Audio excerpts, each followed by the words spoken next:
Ang kapangyarihan sa ganitong antas ay hindi binabantayan ng mga bodyguard, hindi rin matataas sa pader o kahit ng mga hukbo. Pinoprotektahan ito ng sistema, tahimik, otomatiko, at kumikilos bago pa man makapag-react ng sino mang tao. Sa kung saan sa kalawakan sa itaas ng mundo at sa malalim na ilalim ng solidong bato, trilyong dolyar ang nagastos. Lahat para paghandaan ng isang sandaling ayaw harapin ng kahit sinong pangulo. Panoorin mo hanggang sa dulo dahil ang makikita mo ay hindi lang basta bunker, hindi lang basta eroplano. Ito ang pinakamahal, hindi nakikita, at pinaka-advance sa survival machine na kailanman ay itinayo.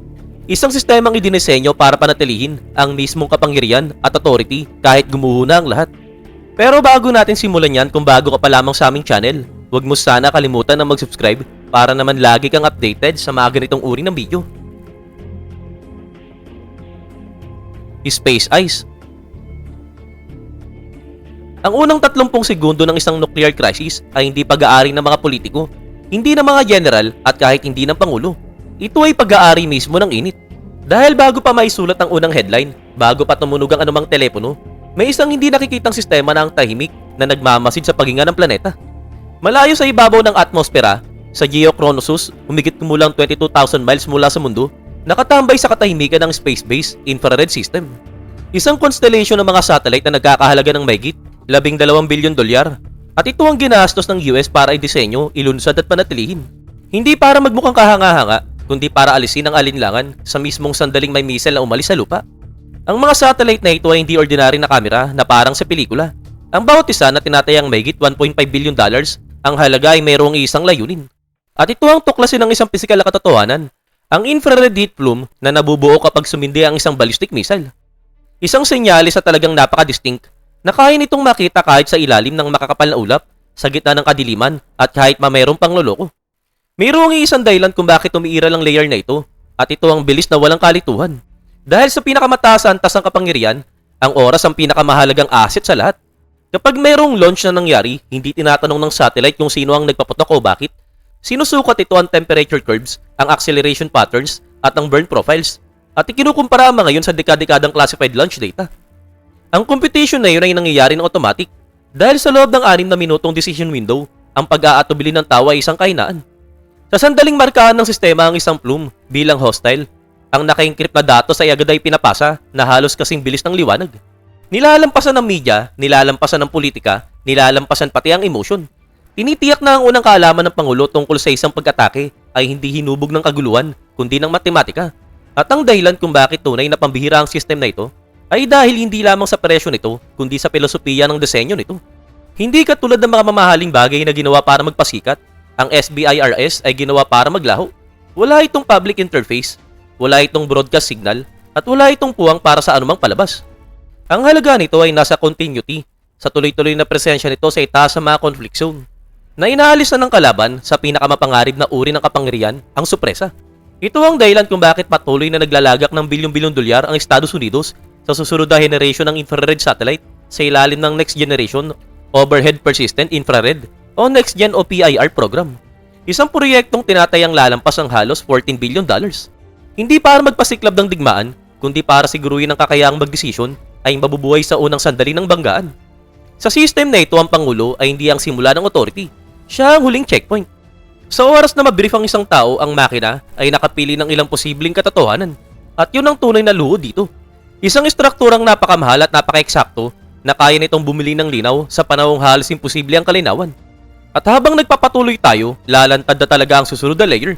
Ano ang mangyayari kapag lumipas ang 30 segundo? Kapag ang kalawakan at katahimikan ay napalitan ng bato at bakal? At kapag ang countdown ay naging physical na reality? Cheyenne Mountain. Sa sandali na maghatid ng babala ang kalawakan, ang authority ay hindi umaakit patungo sa Pangulo. Ito ay lumulubog papasok sa bato. Ang infrared signal na unang nakita bilang heat anomaly sa orbit ay walang silbi kung mag-isa. Dahil ang kapangyarihan ay hindi kumikilos sa possibility, kumikilos ito sa verification. Kaya ang susunod na destination ng datos ay hindi ang palasyo, hindi eroplano, kundi ang Cheyenne Mountain Space Force Station. Isang facility na ang mismong pag-iral ay patunay kung gaano kaseryoso tratuin ang kawalan ng katiyakan. Itinayo ito ng malalim sa loob ng solidong granite na gumastos ng mahigit $1 billion noong panahon ng Cold War para lamang sa construction. Ang Cheyenne Mountain ay hindi dinisenyo para magmukhang makapangyarihan. Dinisenyo ito para mabuhay kahit mali ang unang hinala. Sa loob ng mga bundok na ito, sa likod ng mga blast door na tumitibang ng mahigit 25 tonelada bawat isa, ang mga analis ay hindi nagtatalo tungkol sa motibo o politika, nagpapatakbo sila ng mga modelo. Ang unang gawain ay purong numero.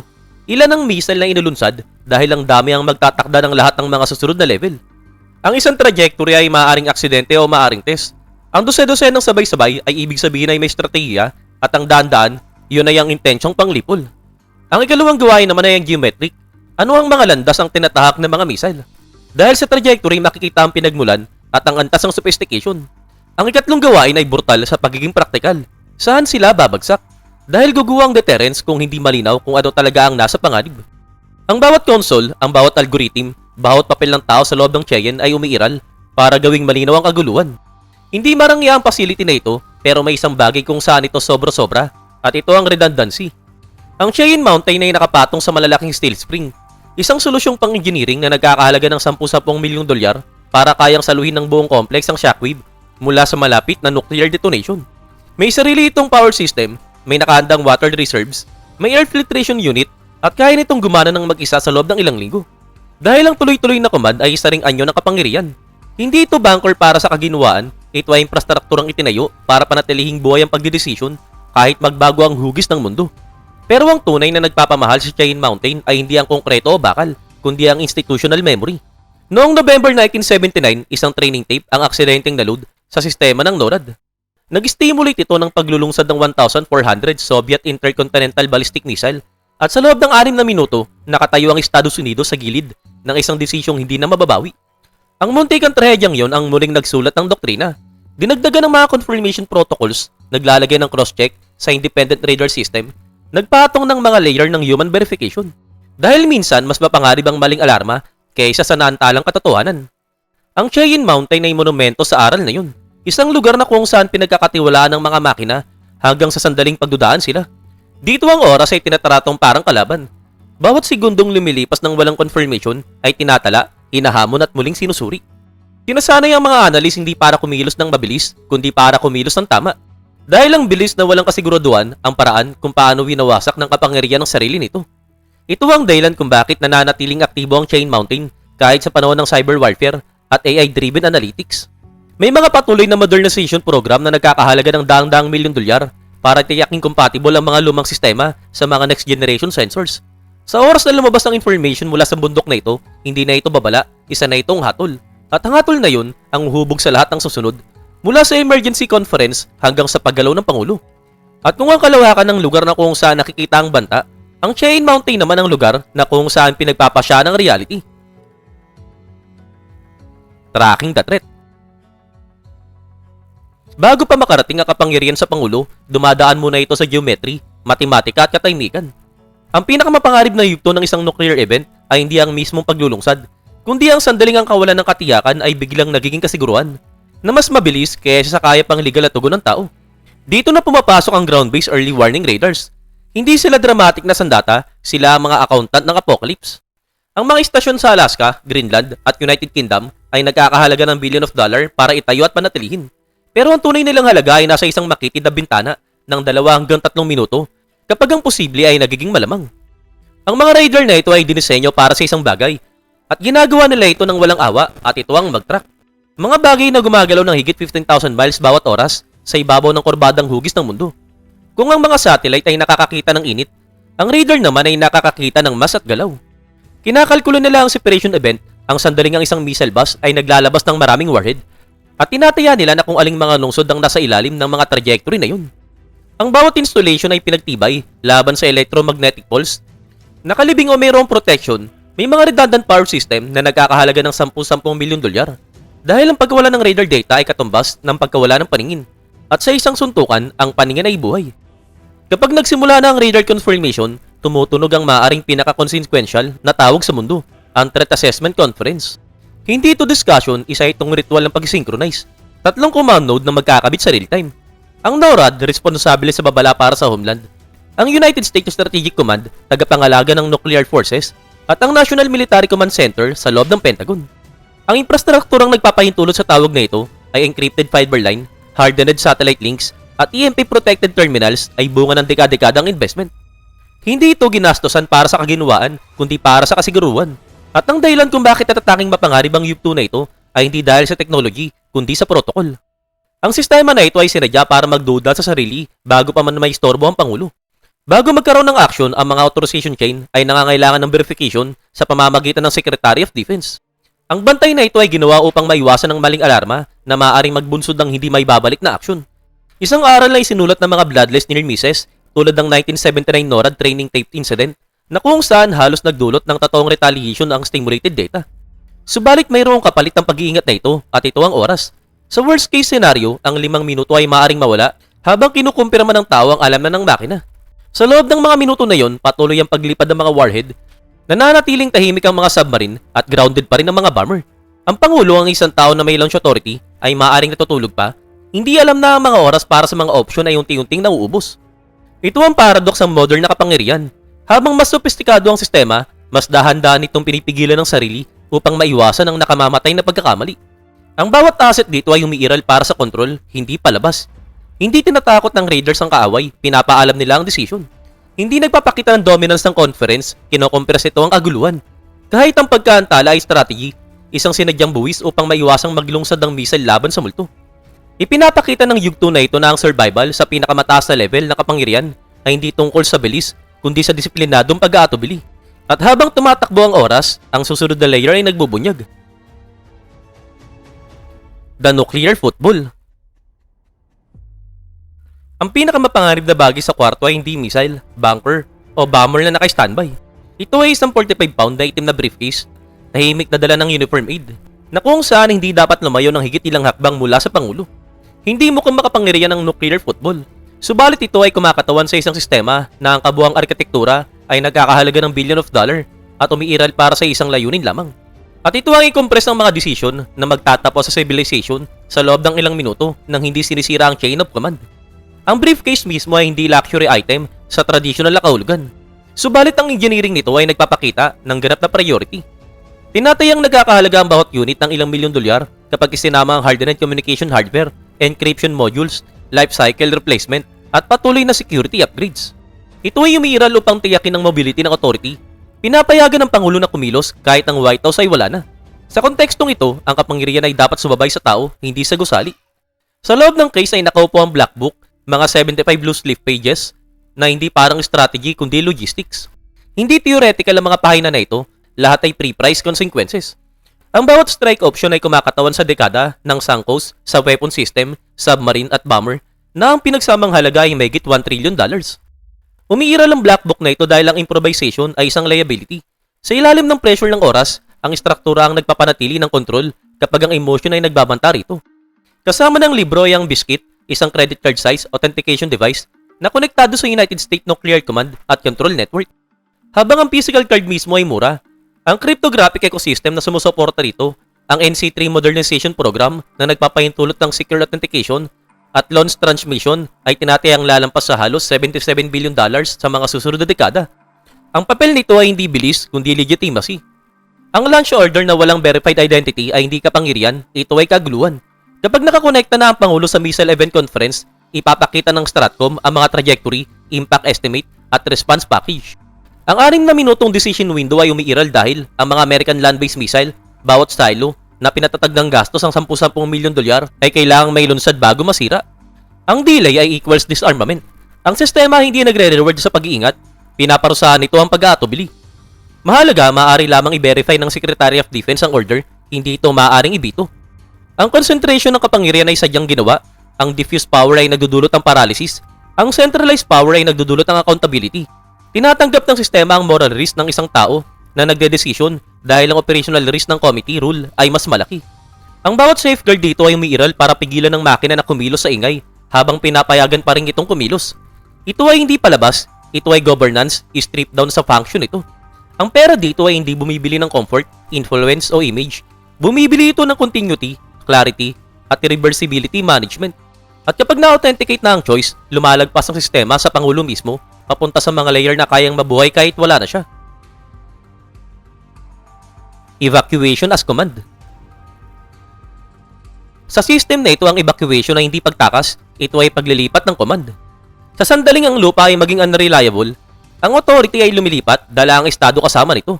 Ang nakikita bilang paglipad ay sa katunayan continuity engineered sa ilalim ng matinding pressure. Kung ang warning time ay bumagsak sa ilang minuto, ang Pangulo ay bumababa papunta sa Presidential Emergency Operation Centers. Isang underground facility sa ilalim ng White House, dinisenyo para sa blast resistance, airtight isolation at agarang command continuity. Hindi kailanman nailahad sa publiko ang eksaktong halaga nito, subalit nanatayang ang paulit-ulit na upgrade sa loob ng dekada ay naglalagay ng halaga nito sa daang-daang milyon dolyar. Ang bangko ay umiiral para sa isang makitid na layunin, bumili ng oras, hindi manalo ng digmaan. Pinapayagan nito ang paggawa ng desisyon habang ang labas ng mundo ay nagiging hindi tiyak. Subalit hindi ito kailanman dinidisenyo para maging permanenteng tirahan. Kapag may oras pa, nagsisimulang mag-escalate ang sistema. Ang Marine One, isang fleet ng helicopters na tinatayang nagkakahalaga ng $20 million kada sasakyan ang naglilipat sa Pangulo palayo sa nakapirming heograpiya. At ang destination, Joint Base Andrews, hindi para sa kaligtasan kundi para sa access. Mula roon, ang authority ay lumilipat sa ere, sakay ng E-4B Night Watch, isang modified Boeing 747-200 na gumagana bilang flying government. Ang bawat eroplano ay tinatayang nagkakahalaga ng mahigit $220 million, hindi pa kasama ang dekada-dekadang classified upgrade sa airplane. Ang operasyon nito ay tinatayang $159,000 kada flight tour. Ang gastos na ito ay umiiral dahil ang survival ng walang command ay walang kahulugan. Ang eroplano na ito ay pinatibay laban sa electromagnetic pulse, mga panangga na nagpapanatiling gumagana ang electronics kahit na mayroong nuclear detonation sa malapit. Kaya nitong mag-refuel sa ere ng walang hanggan na mayroong endurance test na umaabot ng 35.4 hours non-stop. Hindi para sa comfort, kundi para sa persistence. Sa loob, ang passenger luxury ay pinalitan ng console, cable, at secured rooms na itinayo para sa decision density, hindi visibility. Ang isa sa mga pinaka-special na feature nito ay ang trailing wire antenna na umaabot ng milya-milya sa likod ng eroplano na nagbibigay daan sa communication sa submerged nuclear submarine na bawat isa ay nagkakahalaga ng ilang bilyon dolyar. Ito ay umiiral dahil ang deterrence ay epektibo lamang kung ang command ay maaabot ang mga armas na hindi kailanman lumalabas sa ibabaw. Dito ang kapangyarihan ay tahimik, hindi nakikita at sadyang hindi glamoroso. Ang evacuation chain na ito ay nagpapakita ng mas malalim na lohika. Hindi ginagastos ang yaman para protektahan ng isang tao. Ginagastos ito para protektahan ng daloy ng desisyon. Nagiging mobile ang Pangulo dahil ang authority ay kailangang mabuhay sa kabila ng geography, physics at panic. Sa mundong ito, talagang hindi mahalaga ang luxury, ang mahalaga ay ang function. Continuity, bunkers, and nuclear triad that keeps control alive. Hindi mo pinoprotektahan ang kapangyarihan sa pamamagitan ng pagpapakita nito. Pinoprotektahan mo ito sa pamamagitan ng paggawa nitong imposible na mabura. Kapag ang White House, ang Pentagon, o maging ang buong Washington ay naging liability, ang authority ay hindi bumabagsak, ito ay nagre-refract, kumakalat at tumitibay. At dito pumapasok ang continuity bunkers. Ang mga facility tulad ng Raven Rock Mountain Complex sa Pennsylvania-Maryland border at Mount Weather Emergency Operation Center sa Virginia ay hindi ordinaryong shelter para sa pananaw ng sibilyan. Ito ay mga underground city, inukit si granite, dinisenyo para gumana pagkatapos ng hindi maisip na sakuna. Ang Raven Rock lamang ay tinatayang kayang suporta ng humigit kumulang 5,000 personnel na may sariling power generation, medical facilities, dining halls, at blast door na engineer upang tiisin ng higit 140 pound per square inch ng nuclear overpressure. Ang construction at lifetime upgrade ay naglalagay ng halaga nito sa multi-billion dollar range bagamat nananatiling classified ang eksaktong halaga. Umiiral ang mga bunker para sa isang layunin. Siguraduhin ang leadership ay hindi kailanman nakatuon sa isang point of failure. Ang mga personnel ay sadyang inahati sa maraming continuity teams. Ang Alpha, Bravo, Charlie na niro-rotate sa iba't ibang location upang walang isang strike ang makapag-decapitate ng governance. Ito ay hindi paranoia, ito ay system engineering applied to power. Ang redundancy ang currency dito, hindi comfort. Subalit ang bunker lamang ay hindi nagbibigay ng garantiya sa control. Ang credibility ay nagmumula sa kung ano ang sumasagot pa rin kapag ibinibigay ang order. Dito na pumapasok ang papel ng nuclear triad. Isang istruktura na idinisenyo upang mabuhay kahit na may partial destruction at patuloy na gumagana bilang isang buo. Sa lupa, ang Minuteman III Intercontinental Ballistic Missile ay nakaupo sa mga hardened silo sa American Midwest. Bawat missile system ay nagkakahalaga ng $millions habang ang silos at surrounding command infrastructure ay nagtutulak ng investment sa daang-daang milyon kada site. Umiiral sila upang pilitin ang kahit na anong kalaban na gumastos ng napakalaking resources bago pa man subukang neutralize ang mga ito. Sa dagat, ang Ohio-class ballistic missile submarine ay silent backbone ng deterrence. Ang bawat submarine ay nagkakahalaga ng humigit kumulang $2 billion at nagdadala ng Trident II missiles na bawat isa ay nagkakahalaga rin ng $10 milyon na may multiple warhead kada missiles. Ang kanilang layunin ay invisibility. Kahit na lahat sa lupa ay wasak na, tinitiyak ng mga submarine na mananatiling tiyak ang retaliation. Sa ere, ang mga platforms tulad ng B-52 Stratofortress at B-2 Spirit ay nagbibigay ng flexibility. Ang B-2 Spirit na nagkakahalaga ng mahigit $2 billion kada aircraft ay umiiral hindi para sa efficiency, kundi para sa survivability at recall. Maaring ilunsad, i-redirect o i-stand down ng mga bomber, pinapanatili ang decision space bukas kapag segundo ay mahalaga. Ang sistema na ito ay hindi dramatic sa disenyo, ito ay cold, expensive at sadyang boring. Ang tunay na tagumpay nito ay hindi distraction, kundi continuity. Laging may nakakasign ng kapangyarihan. Kung ikaw ang nasa loob ng system na ito, alin sa mga layer ng redundancy ang pinagkakatiwalaan mo? Ang bunker, ang submarine o ang aircraft? Ang ipinapakita ng system na ito sa uli ay hindi military strength, kundi kung paano ang extreme wealth ay na-reconvert sa long-term power. Una, ang ultra-elite ay hindi gumagastos para magbukang safe, gumagastos sila para alisin ang decision friction. Kapag mahalaga ang bawat segundo, ang pera ay ginagamit upang pre-build choices, automate response at alisin ang debit. Pangalawa, ang tunay na kapangyarihan ay hindi kailanman centralized sa isang lugar. Tulad ng mga Asian billionaires families na nagdi-disperse ng assets sa iba't ibang jurisdiction, bloodlines at trust. Ang sistema na ito ay nagdi-disperse ng leadership, command at pagpapatuloy upang walang iisang strike ang makapagpabura ng kontrol. Pangatlo, ang legacy ay pinoprotektahan sa pamamagitan ng redundancy, hindi symbolism. Ang bawat plane, bunker, satellite at succession chains, lahat ay umiiral upang matiyak na ang influence ay mananatili kahit mawala na ang individual. Kung ang analysis na ito ay nagbigay sa iyo ng mga malalim na pananaw, kung paano tahimik na ini-engineer ng pera ang kontrol sa pinakamataas sa level, mag-subscribe ka na sa aming channel at magkita-kita muli tayo sa next pa namin na video.